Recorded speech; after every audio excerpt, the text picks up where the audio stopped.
Bapak Ibu. Sekali lagi shalom. Baik, kita akan pada kita pada pagi hari ini. Namun sebelumnya kita berdoa. Mari kita berdoa. Terima kasih Bapa, terima kasih Roh Kudus. Pagi ini Tuhan kami boleh berkumpul Tuhan, boleh memuji memuliakan nama-Mu Tuhan Yesus. Terima kasih Tuhan. Kami berdoa juga Tuhan untuk jemaat-Mu Tuhan, mungkin yang saat ini Tuhan sedang di perjalanan Tuhan menuju gereja Tuhan Yesus. Ya, Engkau tutup bungkus dengan kuasa darah-Mu Tuhan, bahwa mereka dapat sampai di tempat ini dengan selamat Tuhan Yesus. Berkati ibadah kami Tuhan dari awal pertengahan sampai akhirnya. Kami serahkan dalam tangan Tuhan Yesus. Dalam nama Tuhan Yesus, haleluya, amin. Kita angkat pujian yang mengatakan, tiada yang seperti Engkau.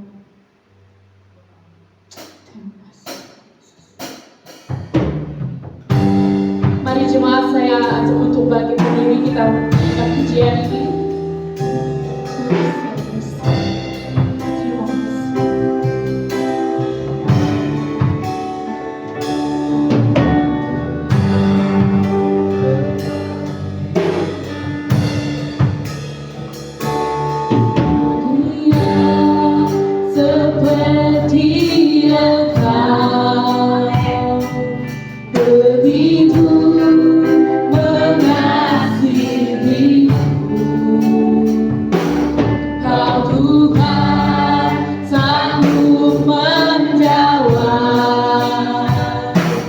Seluruh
Terima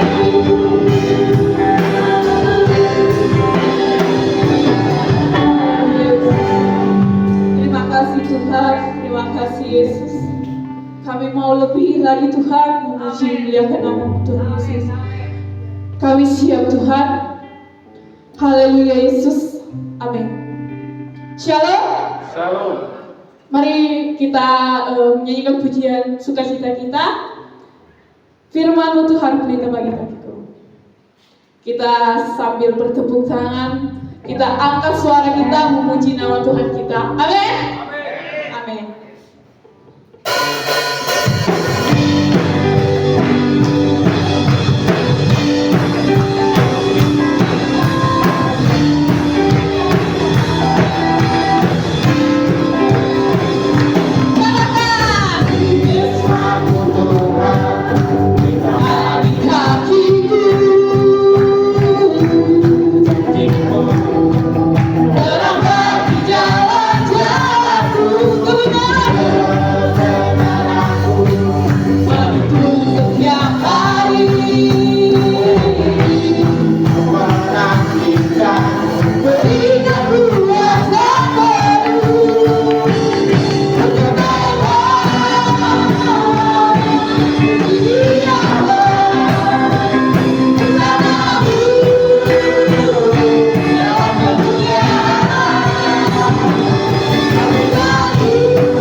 Terpujilah nama Tuhan.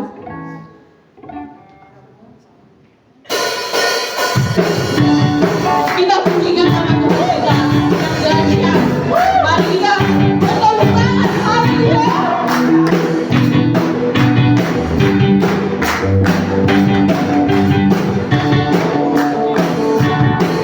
Pujikan nama Tuhan kita.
kesaksian untuk kita semua.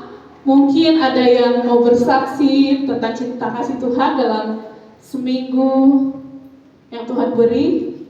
Mungkin ada, saya persilakan kalau ada.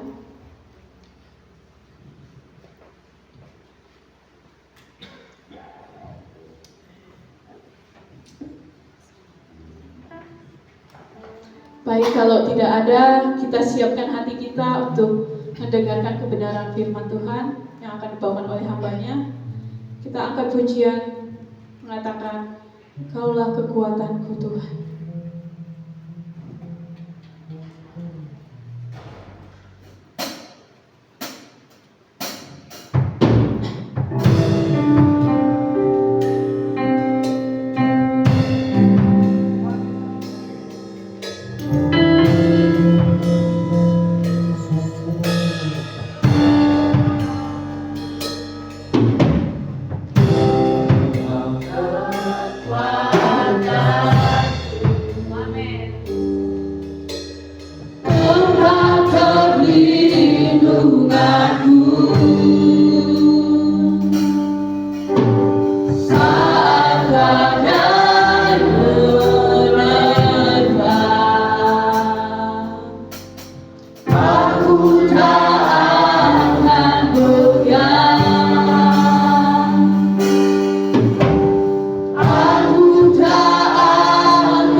bersama-sama untuk memuji dan memuliakan nama Tuhan. Sebentar, beberapa menit ke depan kami akan duduk diam, mendengarkan dan belajar bersama-sama tentang kebenaran firman Tuhan. Kami persilakan Roh Kudus untuk bekerja melampaui segala hal yang ada pada kami, membukakan pengetahuan dan nikmat agar kami dapat menangkap dengan benar firman Tuhan yang akan kami terima hari ini. Di dalam nama Tuhan Yesus kami sudah berdoa. Amin. Saya persilakan Bapak Ibu untuk duduk kembali. Terima kasih untuk pemain musik dan musik. Shalom, selamat pagi. Agak gemeteran saya hari ini karena ternyata ada teman-teman dari STTS banyak sekali yang datang. Rasanya seperti ujian skripsi. Ada satu teman lama, teman pelayanan, teman main, teman ngapain aja, ada Kak Betty. Senang bisa melihat Kak Betty lagi. Ternyata sudah datang dari Papua. Perkenalkan, nama saya Indro Maseru. Saya adalah alumni STT Sangkakala di wisuda tahun 2021. Jadi saya termasuk fresh graduate walaupun umur udah tua ya, tapi masih lulusan yang segar gitu. Nah, hari ini saya ingin mengajak Bapak Ibu Saudara untuk belajar bersama-sama tentang ini dia, persembahan yang berkenan.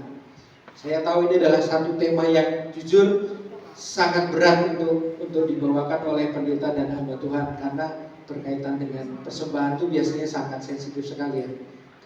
Nah, kalau kita mau belajar lebih lagi tentang persembahan, ternyata persembahan itu dapat dibagi dalam dua unsur. Yang pertama adalah persembahan yang berupa material, dan yang kedua adalah persembahan yang berupa non materi.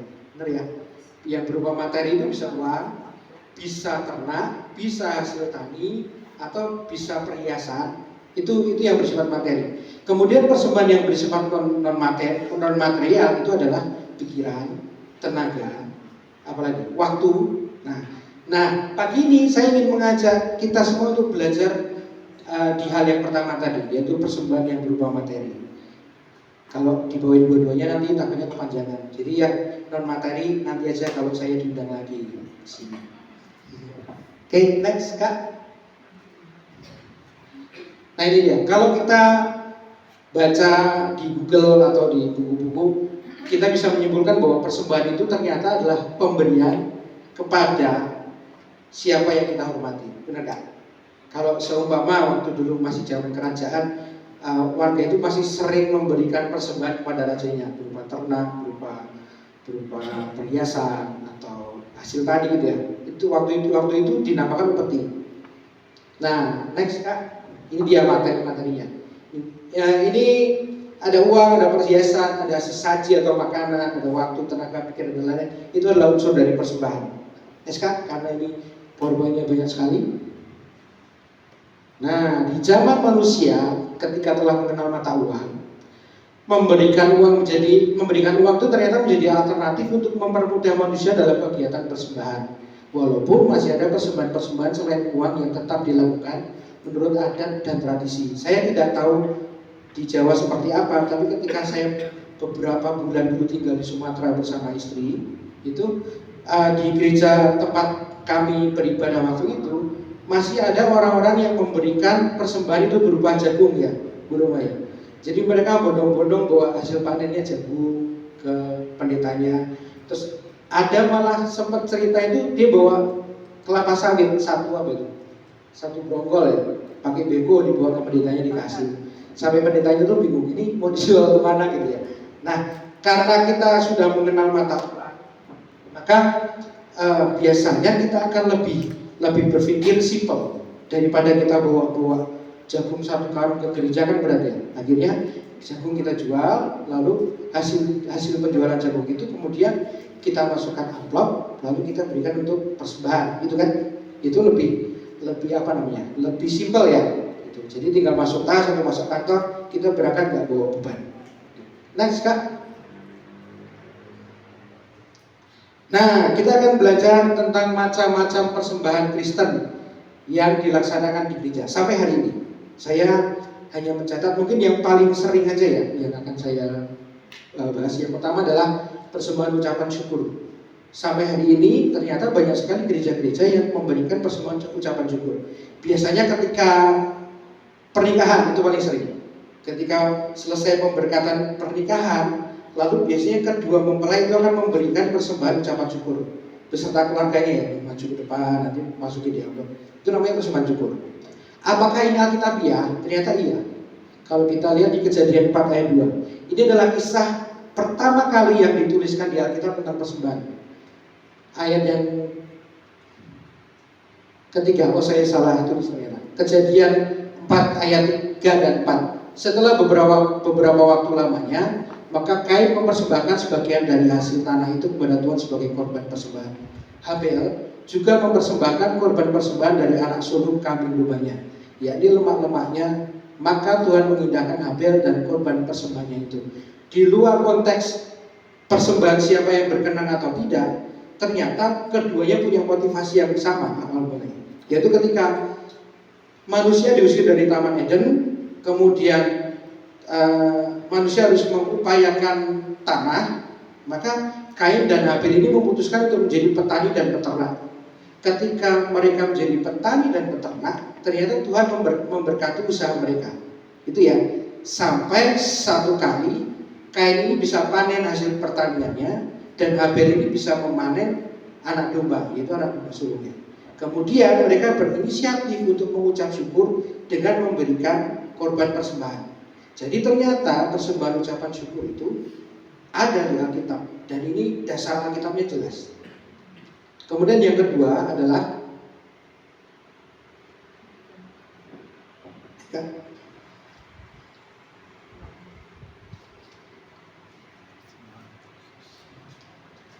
ini yang kedua adalah persembahan khusus. Ayatnya di Keluaran 35 ayat 21. Saya bacakan. Sesudah itu datanglah setiap orang yang tergerak hatinya, setiap orang yang terdorong jiwanya membawa persembahan khusus kepada Tuhan untuk pekerjaan melengkapi kemah pertemuan dan untuk segala ibadah di dalamnya dan untuk pakaian kudus itu. Jadi di sini maksud dari persembahan khusus itu adalah persembahan yang sengaja diberikan ketika gereja punya program-program tertentu. Contohnya ketika kita mau akan ada acara Natal, maka biasanya kita akan berinisiatif untuk memberikan persembahan khusus sebagai usaha galang dana untuk acara Natal itu. Itu ya, pernahkah di gereja ini begitu? Jadi kita akan galang dana Natal, jadi kita akan adakan persembahan khusus untuk Natal atau ulang tahun gereja, atau mungkin ibadah tutup tahun. Kita akan adakan persembahan khusus. Dan ternyata di Alkitab juga dituliskan seperti itu. Persembahan khusus itu adalah persembahan yang diadakan untuk kebutuhan khusus. Kalau di sini masih namanya kemah pertemuan, belum gereja. Dan yang ketiga, persembahan sulung. Saya pernah sekali waktu ketika dapat pekerjaan pertama memberikan persembahan sulung, itu rasanya berat sekali. Tapi ternyata ini juga ada dasar Alkitabnya. Di Nehemia 10 ayat 35. Nah ini ya. Lagi pula setiap tahun kami akan membawa ke rumah Tuhan hasil yang pertama dari tanah kami dan buah sulung segala pohon. Jadi ternyata persembahan sulung itu juga ada dasar Alkitabnya. Jadi ketika kita mendengar khotbah-khotbah tentang persembahan, jangan kemudian jadi alergi atau antipati, karena memang ada dasar-dasar Alkitabnya. Jadi di sini bangsa Israel itu setiap tahun yang pertama ketika dia selesai panen, dia akan mempersembahkan hasil pertama dari panennya itu untuk memenuhi lumbung-lumbung rumah Tuhan. Itu yang ketiga. Kemudian yang keempat, persembahan persepuluhan. Saya tidak tahu ada salah kaprah mulai dari kapan, tapi sebenarnya yang benar itu adalah persembahan persepuluhan, bukan persembahan perpuluhan. Itu selama ini yang saya pelajari dari kuliah teologi ya. Dan ternyata Alkitab juga menulisnya itu persembahan persepuluhan, bukan perpuluhan. Kalau persepuluhan kan berarti 1/10 dari 100. Tapi kalau perpuluhan kan bisa 40% dari 100, 50 dari 100, 60 dari 100. Dan ternyata Alkitab itu mencatatnya 1/10. Saya cantumin 2 ayat di Imamat 27 ayat 30. Demikian juga segala persembahan persepuluhan dari tanah, baik dari hasil benih di tanah maupun dari pohon-pohonan adalah milik Tuhan. Itulah persembahan kudus bagi Tuhan. Jadi ternyata semua berkat yang kita terima, 1/10-nya Alkitab bilang adalah milik siapa? Milik Tuhan. Jadi sebenarnya persepuluhan itu wajib kita berikan sebagai tanda bahwa kita mengakui segala berkat yang kita terima itu datangnya dari Tuhan. Gitu. Terus kalau kita buka di Maleakhi 3 ayat 10, nah, saya tidak tulis, tapi karena ini mungkin terlalu umum ya, orang sudah sering dengar. Biasanya kalau persepuluhan itu ambilnya dari Maleakhi. Saya bacakan aja di sini. Atau Kak Raul bisa tampilkan?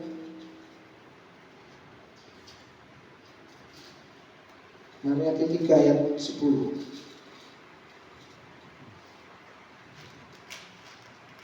Ini dia, saya bacakan.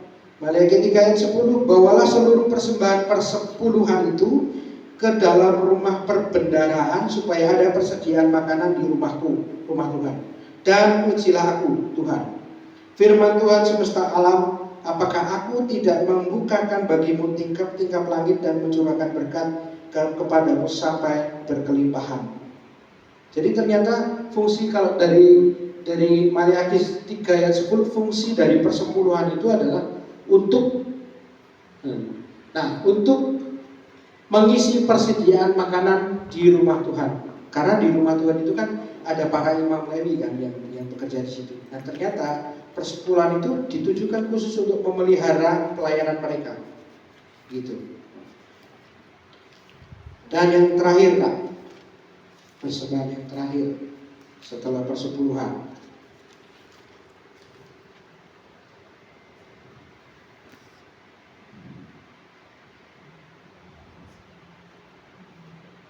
Ini dia, ini adalah ternyata yang kelima adalah persembahan kebaktian. Maksudnya persembahan kebaktian gimana? Jadi gini, dalam 2 Korintus 9 ayat 7 dituliskan seperti ini. Hendaklah masing-masing memberikan menurut kerelaan hatinya, jangan dengan sedih hati atau karena paksaan, sebab Allah mengasihi orang yang memberi dengan sukacita. Waktu itu jemaat di Korintus itu sering sekali mengadakan pertemuan-pertemuan ketika ibadah. Dan ketika pertemuan-pertemuan dalam ibadah, mereka selalu memberikan persembahan itu untuk dikumpulkan dan kemudian digunakan untuk keperluan-keperluan bersama. Makanya ada ayat ini, masing-masing memberi menurut kerelaan hatinya. Dan ternyata setiap kebaktian di gereja itu juga seharusnya wajib ada persembahan. Itu. Nah, next. Kalau kita sudah tahu macam-macam persembahan, sekarang pertanyaannya, untuk apa persembahan yang terkumpul gitu ya? Untuk pendetanya, untuk foya-foya, untuk apa namanya? Untuk memperkaya diri atau seperti apa? Nah, di sini saya coba membagi menjadi 2. Yang pertama, ternyata kegunaan persembahan itu satu, itu memiliki sisi internalnya seperti ini. Next kan? Ada 3 poin.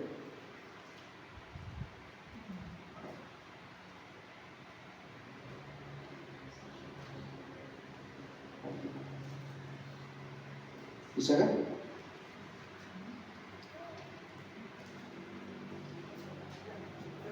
Nah ini dia. Jadi sisi internalnya dari kegunaan persembahan itu ternyata satu untuk memenuhi kebutuhan operasional gereja. Yang kedua melayani anggota jemaat yang membutuhkan. Dan yang ketiga ternyata membiayai kebutuhan hidup hamba Tuhan. Dan ini faktanya semua yang di kita. Memenuhi kebutuhan operasional gereja itu kalau sekarang seperti ini. Kita beribadah di sini ada speaker, ada alat musik, ada toilet. Nah, gereja perlu untuk membayar itu. Gereja perlu untuk membayar listrik, biaya listriknya, biaya toilet, betul ya Oma? Setiap bulan pasti mengeluarkan biaya berapa. Dan ini harus diberitakan. Ini harus diceritakan kepada jemaat. Karena apa? Karena kalau kita berjemaat di sini, otomatis kita juga harus merasa memiliki gereja ini. Salah satu bukti kita merasa memiliki gereja ini adalah kita juga harus ikut peduli tentang apa yang dibutuhkan gereja. Gitu ya. Ini sisi internal. Lalu yang kedua, ternyata ada sisi eksternal juga. Langsung buka semua aja Kak Raul. Nah, yang pertama, sisi eksternalnya adalah gereja perlu mengadakan kegiatan sosial. Bagaimana kita bisa dicap atau dipandang menjadi garam dan terang dunia, sedangkan kita tidak pernah menjadi berkat untuk masyarakat di sekitar kita. Bagaimana gereja bisa dipandang sebuah lembaga yang positif ketika tidak ada kegiatan sosial yang dilakukan oleh gereja tersebut. Dan ini harusnya menjadi agenda setiap tahun gereja untuk mengadakan kegiatan sosial. Yang kedua adalah misi. Gereja tanpa misi itu lama-lama akan menjadi gereja yang mati. Benar ya? Bagaimana kita bisa mengundang orang untuk masuk ke dalam gereja kalau dari kita sendiri tidak pernah bermisi? Dan untuk melakukan sebuah misi itu ada harga yang harus dibayar, ada dana yang harus dikeluarkan. Saya sekarang dipercaya untuk mengembalakan GKI Petra Salatiga, dan setiap minggu saya mengadakan program misi bersama Pak Melki. Dan di program misi itu jelas saya dan Pak Melki merasa butuh dana yang harus dikeluarkan untuk beli bensin ketika kunjungan, untuk beli makan ketika kami harus mentraktir teman-teman yang akan kami injili. Jadi itu butuh dana. Dari mana dananya? Sebenarnya dari persembahan yang dikumpulkan dari jemaat. Yang kedua, ternyata kebanyakan orang, bukan banyak orang, tapi kebanyakan gereja-gereja itu menopang kegiatan sinode. Seperti di JKI. JKI itu setiap tahun itu mengadakan retreat sinode JKI. Lalu yang kedua ada lagi kegiatan namanya retreat KPLT, Konferensi Pelayan Ladang Tuhan. Dari mana dananya? Dari persepuluhan yang diberikan oleh gereja-gereja lokal yang dikirimkan pada sinode. Kemudian itu dipakai untuk kegiatan tersebut. Gitu. Jadi kalau kita berbicara fakta persembahan, sebenarnya tidak jauh dari kebutuhan itu. Seharusnya persembahan dipakai untuk kebutuhan itu, bukan untuk memperkaya, bukan untuk dinikmati secara pribadi, tapi memang untuk dipergunakan untuk kebutuhan gereja dan jemaat. Seperti itu. Next. Sekarang. Nah, ada sebuah kisah yang ini pasti sebuah kisah fakta karena ditulis dalam Alkitab ya. Di Markus 12 ayat 41 sampai 44. Mungkin Bapak Ibu Saudara sudah akrab dengar ceritanya. Saya bacakan ya. Pada suatu kali Yesus duduk menghadapi peti persembahan dan memperhatikan bagaimana orang banyak memasukkan uang ke dalam peti itu. Banyak orang kaya memberi jumlah yang besar. Saya pengen Ibu Saudara juga ikutin ya. Tentang apa yang ingin saya bicarakan. Yang pertama, banyak orang memasukkan uang ke dalam peti itu. Banyak orang kaya memberi jumlah besar. Yang pertama. Lalu datanglah seorang janda yang miskin dan ia memasukkan 2 peser, yaitu seduit. Maka dipanggilnya lah murid-muridnya dan berkata kepada mereka, Aku berkata kepadamu, sesungguhnya janda miskin ini memberi lebih banyak daripada semua orang yang memasukkan uang ke dalam peti persembahan. Sebab mereka semua memberi dari kelimpahannya, tetapi janda ini memberi dari kekurangannya, semua yang ada padanya, yaitu seluruh nafkahnya. Di sini ada dua keadaan yang sangat kontras yang Tuhan soroti. Yang pertama adalah orang kaya yang memberi dalam jumlah besar, yang memberi dalam kelimpahannya. Lalu yang kedua adalah seorang janda yang hanya memberikan 2 peser. Pertanyaannya, kenapa Tuhan lebih berkenan kepada janda yang 2 peser ini? Nah, saya ingin kita semua sama-sama cari tahu. Kenapa Tuhan lebih memandang uang yang 2 peser ini daripada persembahan yang besar? Itu ya. Ini kan menarik ya. Karena kadang-kadang pendeta itu lebih suka kalau melihat persembahan-persembahan yang besar gitu kan. Saya itu kadang-kadang juga gitu. Kebetulan beberapa jemaat saya orang Korea, jadi lumayan lah. Gitu. Next. Nah, yang akan kita sorot pertama adalah orang kaya memberikan dalam jumlah besar. Itu ada 2 poin. Yang statement pertama kan tadi mereka memberi dalam kelimpahan. Lalu yang kedua, ternyata dia tidak mendapat pujian dari Tuhan. Padahal dia memberi dalam kelimpahannya. Padahal dia sebenarnya kalau dihitung mungkin akan cukup memenuhi banyak sekali kebutuhan gereja. Tapi ternyata dia tidak dapat pujian dari Tuhan. Terus di keadaan yang kedua, oke, ini gambar jandanya. Jadi realitanya tadi adalah janda itu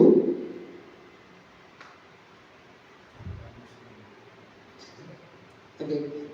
Nah, janda itu ternyata Tuhan Yesus bilang memberi dalam kekurangan. Tapi dalam kekurangannya ternyata dia mendapat pujian dari Tuhan Yesus. Saya ingin memberikan 4 hasil perenungan saya itu. 1, 2, 3, 1, 2, 3. Ya, 4 hasil perenungan saya tentang bagaimana persembahan yang berkenan itu tercipta. Oke, yang pertama, kalau kita belajar dari teladan janda miskin adalah ternyata janda miskin itu memberi dengan ucapan syukur. Dari mana kita tahu? Saya akan sedikit kasih bocoran.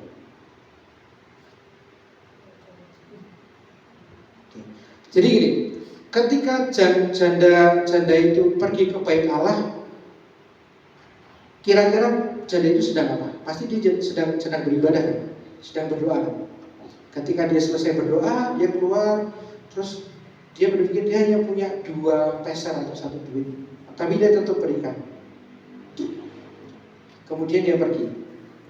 Bagi saya, kalau orang di hatinya tidak punya hati dengan ucapan syukur, dia nggak akan berani kasih persembahan seperti itu. Benar nggak? Hanya orang yang punya mental bersyukur yang berani kasih persembahan seperti janda ini. Kalau seumpama saya punya uang 10.000, terus 10.000-nya ini adalah satu-satunya yang saya punya di tanggal tua ini. Ketika datang ke gereja, jujur kalau hati saya tidak penuh dengan ucapan syukur, saya belum tentu mau memberikan 10.000 itu untuk persembahan. Karena apa? Karena saya akan memikirkan kebutuhan-kebutuhan yang lain yang harus saya cukupkan. Tapi ketika janda ini punya mental bersyukur, dia nggak takut untuk memberikan uang ini di bait Allah. Dia masukkan. Kemudian yang kedua, setelah kita belajar tentang ucapan syukur dari janda ini, nah ini dia.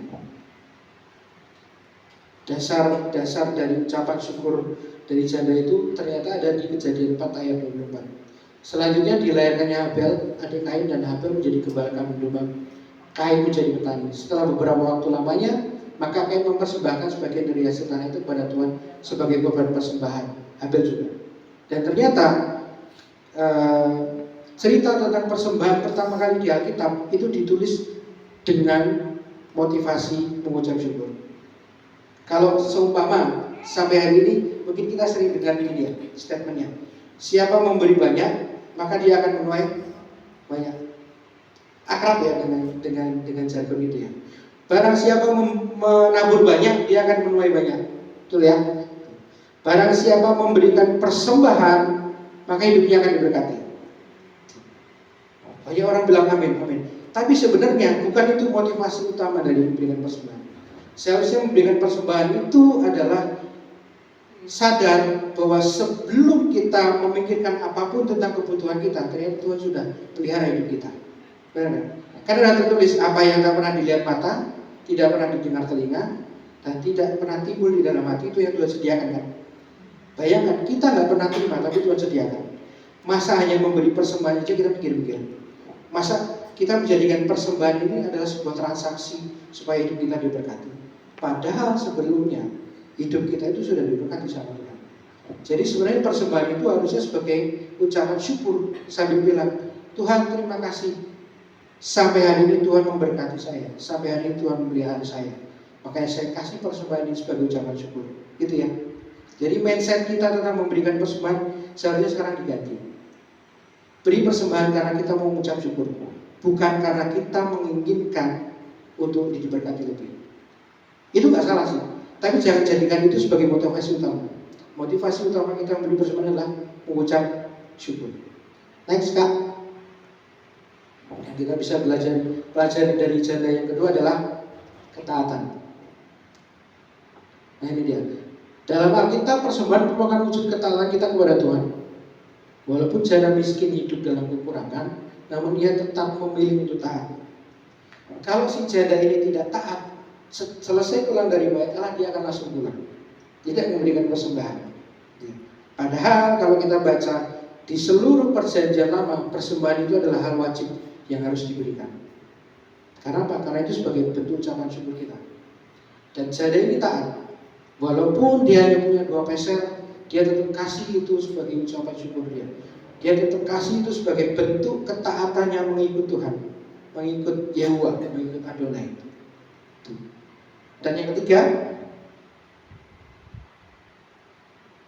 kita bisa belajar dari janda ini adalah sebuah kerelaan. Next. Nah ini dia, dalam keadaan yang sangat kekurangan, janda miskin tetap memiliki kerelaan hati untuk memberikan apa yang dia miliki. Benar ya?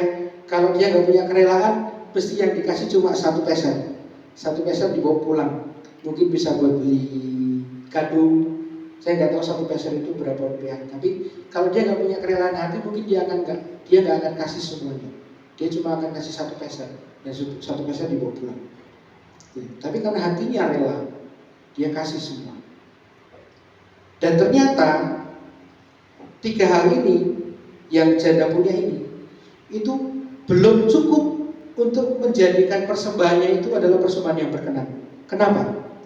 Karena kalau kita tahu orang-orang yang tadi memberi dengan kelimpahan masih bisa melakukan ketiga hal itu, benar nggak? Orang-orang yang hidupnya berkelimpahan itu pasti masih bisa memberi dengan ucapan syukur, jelas karena hidupnya berkelimpahan. Dia pasti masih bisa memberi dalam ketaatan, jelas karena masih ada banyak sisanya dari persembahan yang diberikan. Dan yang ketiga, orang-orang kaya pasti juga masih bisa memberi dalam kerelaan, karena sisanya juga masih banyak. Tapi yang keempat, yang menurut saya ini adalah hal yang dimiliki janda itu, tapi tidak dimiliki oleh orang-orang kaya yang memberi dalam kelimpahan adalah next saja, John. Ini dia, iman percaya. Pernah berpikir hal ini? Saya beberapa hari merenungkan tentang janda ini dan membandingkannya dengan orang kaya. Ternyata yang janda ini miliki, tetapi orang-orang kaya itu tidak miliki adalah iman percaya. Logikanya seperti ini. Kalau seumpama saya punya uang 1 juta, pecahan 100.000 10 gitu, 100.000. Ketika saya pergi ke gereja, lalu saya memberikan uang 100.000, sisanya masih berapa? 900.000 ya. Itu kan dari uang 900.000 itu saya masih bisa mencukupi banyak kebutuhan hidup kan? Ya kan? Jadi tidak perlu iman percaya untuk memberikan 100.000. Tapi ketika saya hanya punya uang 10.000, lalu saya persembahkan itu semuanya, terus saya nggak punya uang lagi, di situ saya butuh iman untuk percaya, benar nggak? Karena saya udah nggak megang uang. Saya butuh iman percaya untuk berkata Tuhan pasti pelihara hidup saya setelah ini. Dan itu ternyata yang dimiliki janda, tetapi tidak dimiliki oleh orang-orang kaya. Dia begitu percaya karena dia punya pengalaman iman. Saya sih menafsirkan gini, ini tafsiran bebas ya. Jadi kalau teman-teman teologi punya tafsiran lain silakan. Tapi yang saya pikirkan adalah janda miskin ini bukan janda yang miskin hanya dalam waktu 1 atau 2 hari, benar nggak? Pasti dalam hidupnya dia seringkali bertemu dengan banyak masalah keuangan. Makanya dibilang janda miskin. Dia tidak menjadi janda miskin di hari itu. Sebelumnya pasti dia punya permasalahan juga di ekonominya. Tapi karena dia punya pengalaman pribadi bagaimana Tuhan memelihara hidupnya, imannya bisa menjadi tumbuh. Iman percayanya itu kemudian tumbuh. Jadi ketika dia ada di bait Allah, kemudian harus mempersembahkan seluruh yang ada padanya, dia akan berkata, aku sudah punya iman percaya. Aku sudah punya pengalaman bagaimana dulu Tuhan memelihara hidup saya.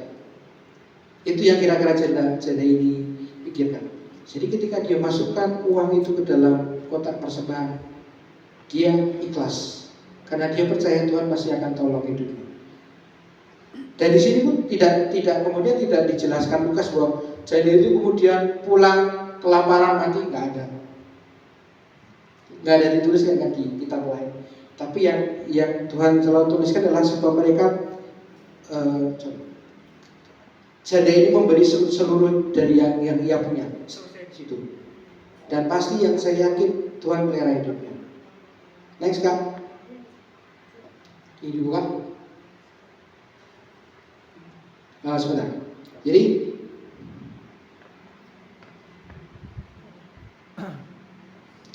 di sini ketika kita berpikir bagaimana kita bisa memberikan persembahan yang berkenan, di puncaknya adalah ketika memberi persembahan kita harus punya iman yang percaya. Percaya bahwa ketika kita mengucap syukur, bahwa kita memberikan dengan penuh kerelaan dan ketaatan, Tuhan pasti akan pelihara hidup kita. Gitu ya. Next. Nah, apa yang bisa kita pelajari dari kisah ini? Yang pertama, ternyata Tuhan tidak pernah melihat besar atau kecil apa yang kita persembahkan, melainkan Dia melihat sikap hati kita. Dari kisah janda ini kita lihat, yang memberi dalam jumlah besar Tuhan tidak tertarik. Tuhan lebih tertarik kepada sikap janda yang walaupun hanya 2 peser, tapi hatinya tulus, hatinya taat, penuh dengan ucapan syukur dan punya iman percaya.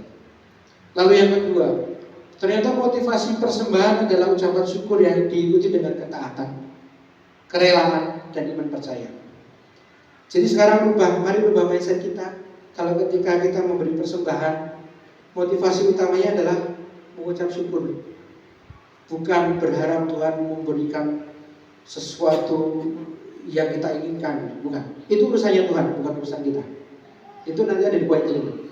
Nah, yang ketiga, persembahan itu ternyata bukan transaksi untuk mendapat apa yang kita inginkan, melainkan bentuk relasi kita kepada Tuhan.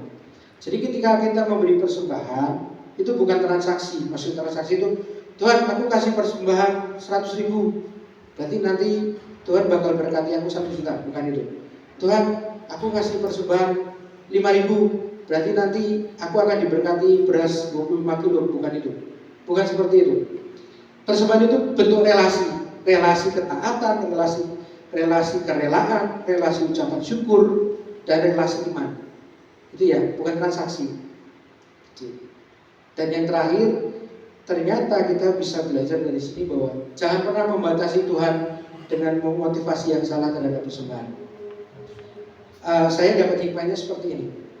Saya lupa pernah dengar dari siapa, tapi saya akan beritahukan kepada Bapak Saudara begini.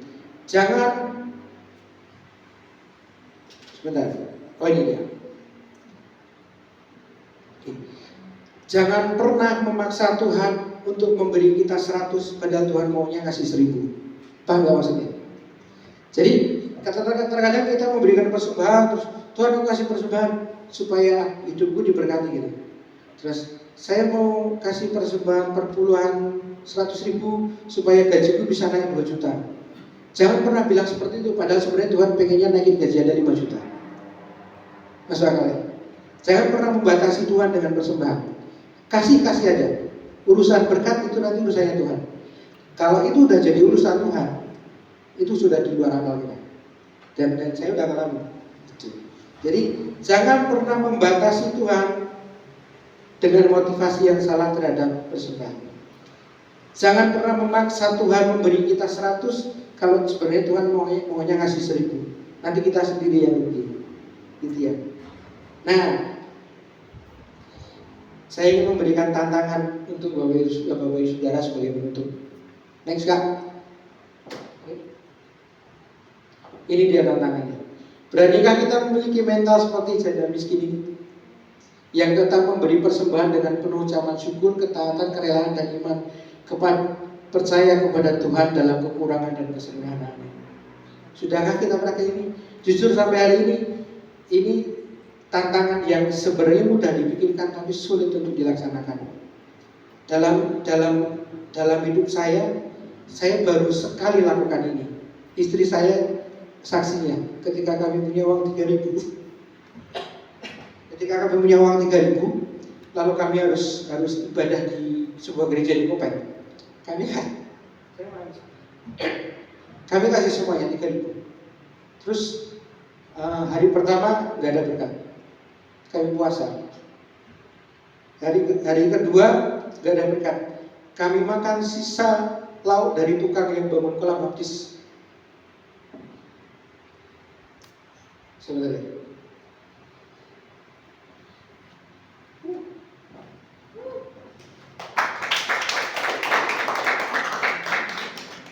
Tapi di hari yang ketiga, tiba-tiba Bapak Gembala datang ke istri, terus kasih berkat dulu, kasih berkat sampai, dan itu bukan sesuatu yang sesuatu yang pernah kami pikirkan. Gitu. Jadi sampai hari ini ketika kami berbicara tentang persembahan, kami berani, karena yaitu sampai hari ini mental kami kalau mau ngasih persembahan, ucap syukur aja. Jangan pernah meminta apapun setelah memberi persembahan. Masukin aja. Setelah itu bilang terima kasih Tuhan. Dan biasanya nanti Tuhan akan banyak kasih kejutan buat hidup kita. Nah, ternyata kalau kita mau menang di tantangan ini, itu ada satu clue, satu cara yang bisa kita lakukan untuk memenangkan tantangan ini. Jadi, cara itu adalah ini: hanya orang yang benar-benar mengasihi Tuhan dan mengenal Dia secara pribadi yang sanggup melakukan ini. Kalau kita nggak mengasihi Tuhan, kita nggak akan bisa kasih semua yang kita punya. Nggak cuma materi ya, waktu, tenaga, pikiran. Kita nggak akan bisa total kalau kita nggak mengasihi Tuhan. Ada yang di sini pernah jatuh cinta? Nah, kadang-kadang kalau kita berpikir tentang jatuh cinta itu disuruh datang tengah malam pun akan datang, benar ya? Gitu. Uang di kantong tinggal 10.000, dia jalan-jalan pun pasti akan bilang, oke deh, ini semua demi kamu, benar ya? Karena kita mencintai. Nah, bagaimana kita dengan Tuhan? Apakah kita juga sama seperti itu? Apakah kita mengasihi Tuhan? Kalau kita mengasihi Tuhan, ketika Tuhan bilang kasih waktumu buat aku, pasti kita akan kasih waktu kita buat Tuhan. Kalau Tuhan bilang kasih pelayananmu buat aku, kita akan kasih pelayanan kita dengan segenap hati buat Tuhan. Nyanyi nggak sekedar nyanyi, kita akan nyanyi buat Tuhan. Kita akan main musik buat Tuhan. Kita akan mengajar sekolah minggu pasti buat Tuhan karena kita mengasihi Dia. Dan ketika kita mengenal Dia secara pribadi, kita nggak akan pernah khawatir. Bukankah kita menulis sekitar, kalau nggak salah, 365 kata-kata jangan takut ya. Ya orang-orang teologi pasti tahu. Jangan takut, jangan khawatir, jangan takut, jangan khawatir. Nah, saya rasa kalau di hidup kita ini masih ada kekhawatiran, jangan-jangan kita belum mengenal Tuhan seperti apa. Benar nggak? Kalau kita sudah kenal Tuhan itu seperti apa, dalam hidup kita pasti akan menang dari rasa takut dan rasa khawatir. Gak akan pernah ngeluh, karena kita punya Tuhan. Bapak Adi Sutanto beberapa hari terakhir kasih nasihat yang keren buat saya. Jadi bilang gini, orang percaya, orang yang kenal Tuhan, hidup harus berdasarkan kebenaran, bukan kenyataan. Kenyataan boleh pahit, kenyataan boleh kekurangan, tapi kebenarannya adalah Tuhan itu sumber berkat. Tuhan adalah jalan. Jadi hiduplah oleh karena kebenaran, bukan karena kenyataan. Nah di penutup sesi ini saya akan bilang seperti ini. Mari kita bangun mindset baru tentang sebuah nilai persembahan, yaitu berilah persembahan sebagai ucapan syukur, bukan transaksi, bukan usaha untuk menyuap Tuhan supaya hidup kita lebih diberkati, bukan. Diberkati atau tidak diberkati hidup kita, biarkan itu menjadi rahasianya Tuhan, biarkan itu menjadi urusannya Tuhan. Dan kalau segala sesuatunya sudah kita serahkan ke Tuhan, itu jadi urusan Tuhan, Tuhan pasti kasih yang terbaik buat kita. Karena apa? Karena Tuhan itu kan kasih. Mari kita bangun relasi kita dengan Tuhan. Mari kenal Dia lebih dekat. Mari kita mengasihi Tuhan. Karena orang-orang yang mengasihi Tuhan, hidupnya pasti akan dipelihara. Itu ya. Oke. Mari kita bersatu dalam doa menutup khotbah ini. Mari kita berdoa. Tuhan Yesus, kami bersyukur hari ini kami belajar kebenaran firman-Mu. Kami ingin memulai sebuah pola pikir yang baru, di mana ketika kami memberikan persembahan apapun itu, baik uang, baik tenaga, pikiran, kami mau semuanya karena motivasi kami mengucap syukur. Kami mau berterima kasih untuk segala sesuatu yang tidak kami pikirkan, tapi Tuhan sudah dan selalu sediakan untuk kami. Biarlah berkat-berkat Tuhan di kemudian hari menjadi rahasia Tuhan. Namun kami percaya apapun yang menjadi rahasia Tuhan selama itu untuk orang-orang percaya, kami yakin Tuhan pasti akan memberikan yang terbaik. Kami yakin Tuhan akan senantiasa pelihara hidup kami. Kami berkata masalah boleh datang, kami berkata pergumulan-pergumulan kami mungkin banyak, tapi tetap ajar kami untuk hidup senantiasa dalam kebenaran firman Tuhan. Kami rindu untuk selalu berkomitmen. Kami mengasihi Tuhan dalam setiap musim hidup kami. Kami rindu untuk selalu berkomitmen. Kami ingin semakin dekat mengenal Tuhan. Jadikan kami pribadi-pribadi yang berkenan di hadapan-Mu Tuhan, supaya hidup kami terpelihara dalam hadirat-Mu. Kami serahkan seluruh hidup kehidupan kami ke dalam tangan-Mu. Biarlah jadilah kehendak-Mu di bumi seperti di surga. Dalam nama Tuhan Yesus kami sudah berdoa. Amin. Tuhan Yesus memberkati.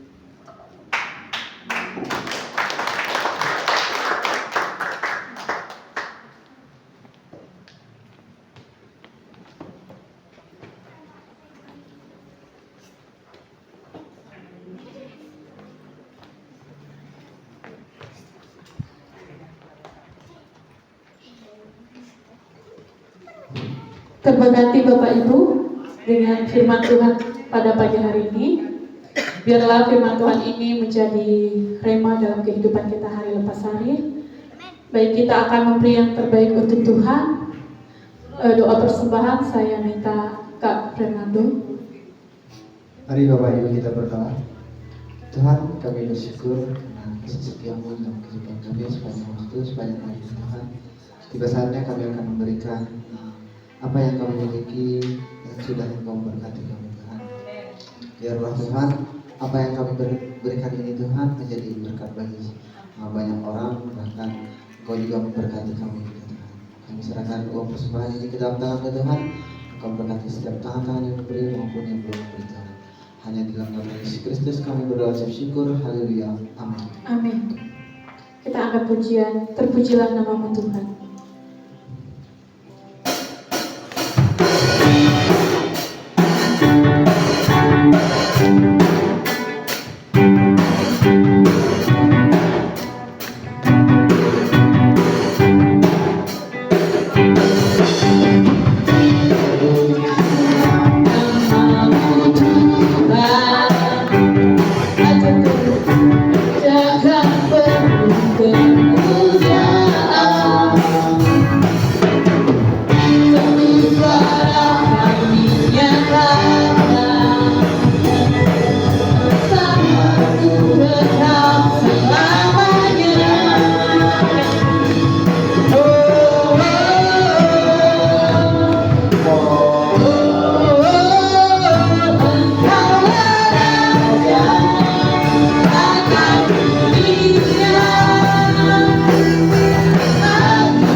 Jemaat.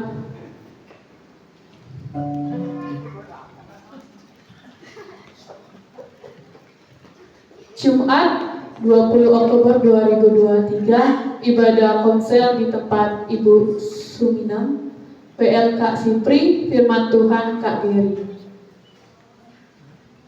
Sabtu 21 Oktober 2023 doa pelayanan Tuhan di gereja jam 2 siang. Minggu 22 Oktober 2023 ibadah raya di gereja jam 7.30.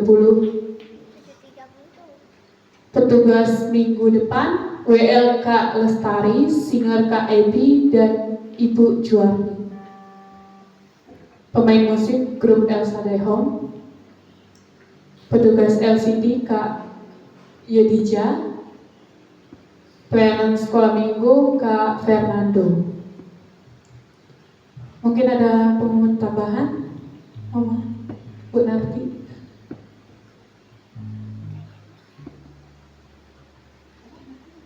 Baik, kalau tidak ada doa syafaat saya serahkan Kak Rahul, nanti doa penutup Oma Angel.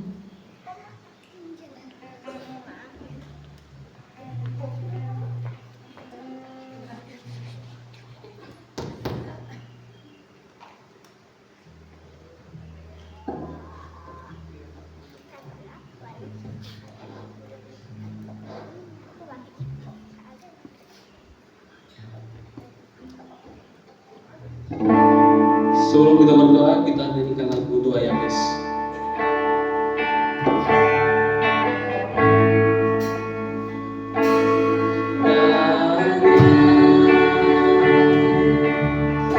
Engkau memberkati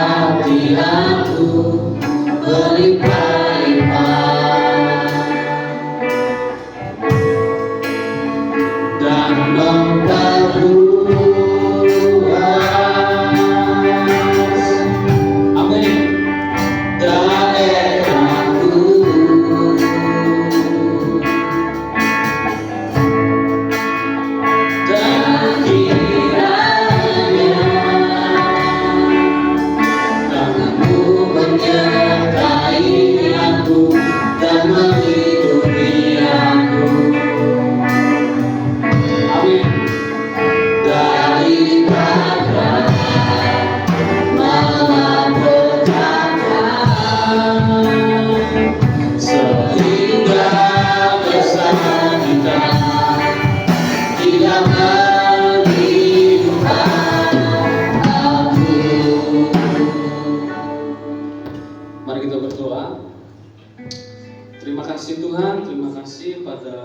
pagi hari ini kami sudah selesai ibadah minggu Tuhan. Kiranya apapun yang dipersembahkan Tuhan bisa berbau harum di hadapan Tuhan. Kami serahkan waktu selanjutnya ke dalam tangan-Mu Tuhan, dan kami berdoa untuk bangsa negara kami Tuhan. Engkau berkati bangsa negara ini Tuhan, jadikan bangsa negara Indonesia ini menjadi bangsa yang maju, bangsa yang makmur Tuhan. Engkau berkati pemerintahannya dari presiden sampai ke RT RW Tuhan. Engkau memberkati Tuhan. Engkau jaga lindungi bangsa negara ini Bapa. Kami serahkan bangsa negara ini ke dalam tangan-Mu. Nah, di dalam nama Tuhan Yesus Bapa kami serahkan bangsa negara ini. Dan kami juga berdoa Bapa untuk gereja-Mu ini Tuhan. Kami sebagai hamba-hamba-Mu, anak-anak-Mu Tuhan, kami serahkan gereja ini ke dalam tangan-Mu Tuhan. Jika ada kekurangan, kebutuhan apapun Bapa, kami yakin dan percaya bahwa di dalam nama Tuhan Yesus Bapa, Engkau yang mencukupkan Tuhan. Engkau mencukupkan semua fasilitas yang ada di gereja ini Tuhan. Dan kami sebagai jemaat-Mu Tuhan, biarlah kami semakin hari semakin bertumbuh Tuhan. Semakin hari kami bisa berbuah lebat Bapa dan memuliakan nama-Mu Tuhan.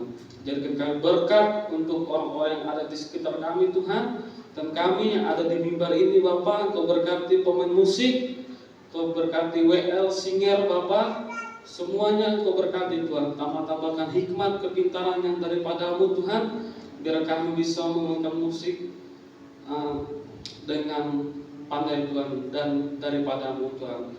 Jauhkan kami dari hati yang sombong Tuhan, hati yang congkak. Kami belum percaya Bapa, Kau berikan kami hati yang sukacita dan jujur untuk melayani-Mu Tuhan. Kami juga berdoa Bapa untuk jikalau ada jemaat-Mu yang di tempat ini sakit Tuhan, Engkau sembuhkan Tuhan. apapun sakit penyakitnya Tuhan, dengan iman kami satukan Bapa di dalam nama Tuhan Yesus Bapa, sembuh Tuhan. Yang terikat masalah, utang semuanya Bapa, Engkau carikan jalan keluar Bapa. Dan kami yang percaya Tuhan, Engkau memberkati juga ternak mereka, Engkau juga memberkati pertanian mereka Bapa. Jemaat-Mu, Engkau berkati Tuhan, keluarga mereka, anak cucu mereka Bapa, semuanya Engkau berkati Tuhan. Dan kami juga berdoa untuk gembala kami di tempat ini Tuhan, Oma dan Opa, biarlah di masa tua mereka Engkau jaga melindungi mereka Tuhan. Kami tahu Bapa mereka gak mampu tanpa-Mu Tuhan, kami tahu mereka manusia biasa yang terbatas Tuhan, tapi kami memandang-Mu Tuhan, karena Engkau Allah yang Maha Besar, Engkau Allah yang Maha Kuasa Bapa. Engkau berkati Ibu Gembala kami, anak-anaknya Engkau berkati, cucu-cucunya Tuhan, dimanapun mereka berada, yang di Jakarta, yang di Belanda Tuhan, Engkau berkati semuanya Bapa. Engkau curahkan tingkap-tingkap langit-Mu untuk Gembala kami di tempat ini Tuhan. Pagari gereja ini, rumah ini dengan tentara malaikat-Mu, dengan darah suci Bapa. Jika ada setan, si iblis yang mengganggu kami tempat ini, kami telah patahkan di dalam nama Tuhan Yesus Bapa. Darah-Mu yang berkuasa atas gereja ini Bapa. Kami serahkan semua ke dalam tangan-Mu Bapa, di dalam nama Tuhan Yesus Kristus. Haleluya, amin.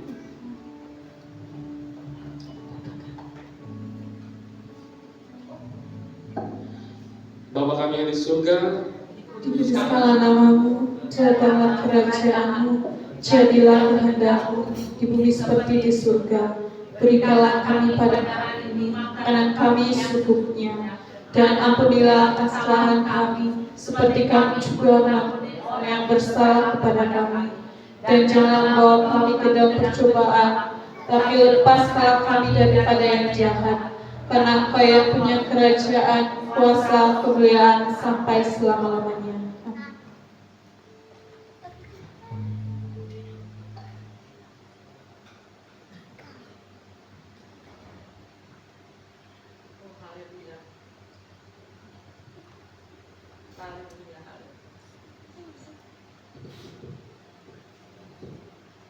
Haleluya, mari kita bangkit berdiri. Kami memuji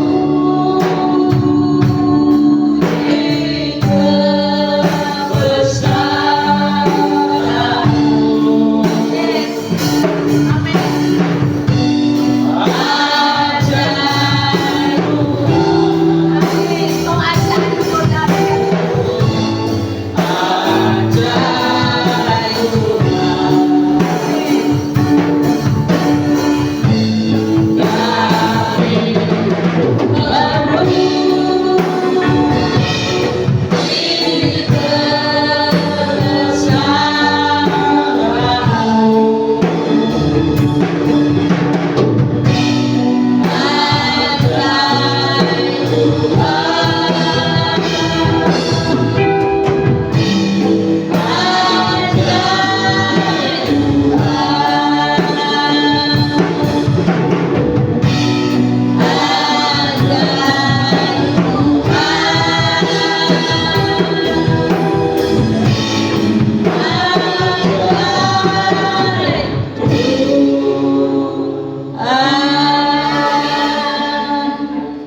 Mari jemaat yang dikasihi Tuhan, mari kita angkat kedua tangan kita akan menerima berkat yang luar biasa yang daripada Tuhan kita, yaitu Tuhan Yesus Kristus. Arahkan hati dan pikiranmu kepada Tuhan, pulanglah dalam damai sejahtera dan terimalah berkat-Nya. Allah sumber kekuatan memenuhi kita semua dengan segala sukacita dan kekuatan dari Roh Kudus menyertai kita semua, sekarang sampai selama-lamanya. Semua yang percaya berkata, amin. Tuhan Yesus memberkati kita semuanya.